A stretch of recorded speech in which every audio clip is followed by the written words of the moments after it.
Break नंतर आपलं पुन्हा एकदा स्वागत। पावसाळा सुरू झाल्यानंतरही जळगाव जिल्ह्यातील ग्रामस्थांना पाण्यासाठी वणवण फिरावं लागतंय। ठेकेदारानं कामात त्रुटी ठेवल्यानं नांद्रा गावातील नागरिकांचे प्रचंड हाल होत आहेत। पाहूयात त्याविषयीचाच हा रिपोर्ट। नांद्रा गावातील महिलांना दिवसभर पाण्याच्या शोधात फिरावं लागतंय। भ्रष्टाचारामुळे पाईपलाईनला गळती लागली आहे। परिणामी टाकीच भरत नाही आणि महिलांना डोक्यावर हंडे घेऊन पाण्यासाठी पायपीट करावी लागते। ही योजना राबवताना 1.25 लाख लिटर पाण्याच्या टाकीच्या कामात कोणताही दर्जा राखला गेला नाही। त्यामुळे गावात जुन्या टाकीतून पाणीपुरवठा केला जातोय।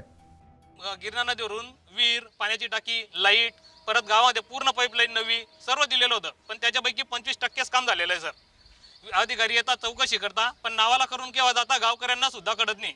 आता बरेच जे अधिकारी होते ते स्वतः काम पाहायला येत नव्हते, त्यांनी तिथे ऑफिसला बसून एमबीए सुद्धा काढून दिल्या। त्या अधिकाऱ्यांवर आणि जे ठेकेदार वगैरे ज्यांनी बोगस काम केले, जे दोष आहेत त्यांच्यावर कारवाई झालीच पाहिजे। सणासुदीच्या दिवसात नळाला 15 ते 20 दिवसांनी पाणी येत आहे। त्यामुळे संतप्त ग्रामस्थांनी योजनेच्या चौकशीची मागणी केली आहे। कामं पूर्ण झालेली नसतानाही बिलं काढल्याचा आरोप करण्यात येतोय। बांधण्यात आलेली नवी टाकी गळायला लागल्यानं ग्रामस्थांनी संताप व्यक्त केलाय।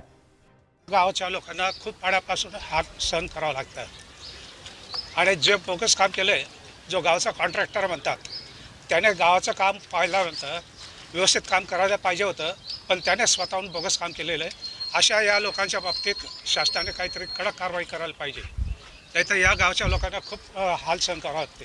ही जुनी टाकी 50 वर्ष झाली आहे, ती जर पडली तर गावातल्या लोकांना जवळ 1 महिनाभर पाणी मिळणार नाही। आम्हाला एरीवर पाणी जावं लागतं।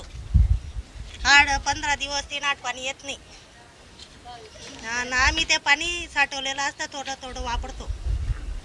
मुली येतात तर ते म्हणतात तुमच्या गावाला पाणी नाही, आम्ही कसं काय यायचं। येतात ते तेव्हा आम्हाला एरीवर जावं लागतं। अधिकारी येतात, पाहणी करून जातात, मात्र कोणताही तोडगा निघत नसल्याचं ग्रामस्थांनी सांगितलंय। तर संबंधितांना तत्काळ आदेश देऊन तोडगा काढण्यात येईल असं उत्तर तहसीलदारांनी दिलंय। माझ्याकडे स्वतंत्ररित्या ही समस्या त्यांनी आणलेली नव्हती। अर्थात ती माझ्याकडे ती चुटकीसरशी सुटली जाईल असं मी सांगत नाही, परंतु यांच्या समस्येविषयी मी अनभिज्ञ होतो। यांनी याचा स्वतंत्र पाठपुरावा ग्रामसेवक, गटविकास अधिकारी, माननीय जिल्हाधिकारी स्तरावर केलेला आहे। मी देखील आता ते त्याच्यासाठी स्वतंत्र वेळ देऊन ती कशी सोडवता येईल याचा विचार करतो। निकृष्ट काम करणाऱ्या ठेकेदारावर कारवाई कधी होणार याकडे गावकऱ्यांचं लक्ष लागलंय। अधिकारी आणि ठेकेदाराला 6 वर्ष झाल्यानंतरही पेयजल योजना पूर्ण करता आली नाही। त्यातही भ्रष्टाचारामुळे कामात दर्जाच राखला गेला नाही। पाचोरा तालुक्यातील नांद्रा या गावात राष्ट्रीय पेयजल योजनेच्या माध्यमातून कोट्यावधी रुपयाचा निधी पाण्यासाठी खर्च करण्यात आला।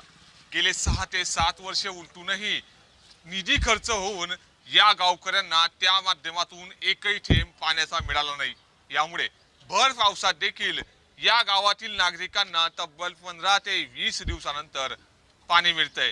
यामुळे प्रशासनाने या योजनेकडे लक्ष घालून गावकऱ्यांना तात्काळ पाण्याची सुविधा उपलब्ध करावी अशीच मागणी या गावातील नागरिकांनी व्यक्त केली आहे। नितीन नांदोरकर, न्यूज 18 लोकमत, जळगाव।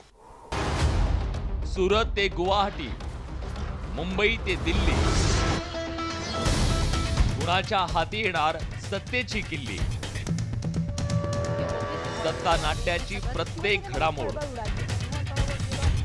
सर्वात आधी फक्त न्यूज 18 लोकमतवर।